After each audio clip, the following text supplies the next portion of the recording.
আজকে আমি একটা ছোট্ট ভিডিও শেয়ার করছি। আমাদের বাড়ির বাইরেটা একটা কাকু এসেছেন পরিষ্কার করবে বলে, হ্যাঁ? তো যতক্ষণ সকাল থেকে কাকুটা দুপুর পর্যন্ত পরিষ্কার করেছেন, আমার মেয়ে কিন্তু ওনার পিছন পিছন শুধু ঘুরেছে। তো আমি একটাই মানে কথা বলতে চাই যে আমার আর আমার হাজব্যান্ডের দুজনের মনেরই একটাই আশা, একটাই প্রার্থনা যে আমার মেয়ে কতটা উচ্চশিক্ষিত হবে জানে না, ভবিষ্যতে ও কতটা পড়াশোনা করবে। আমরা তো অবশ্যই চেষ্টা করব ওকে অনেকটা পড়াশোনা করানোর, কারণ পড়াশোনা ছাড়া কিন্তু এখন কিচ্ছু নেই। কিন্তু ওর উপরও তো কিছুটা নির্ভর করে, জানি না কতটা উচ্চশিক্ষিত হতে পারবে।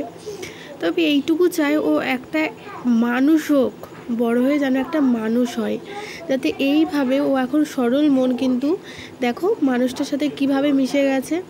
আমি চাই আমার মেয়ে বড় হয়ে যেন ঠিক এমন মনেরই থাকে, সরল মনে, যাতে প্রত্যেকটা মানুষকে নিজের মনের মতো করে রাখতে পারে, একটা ভালো মানুষ হতে পারে।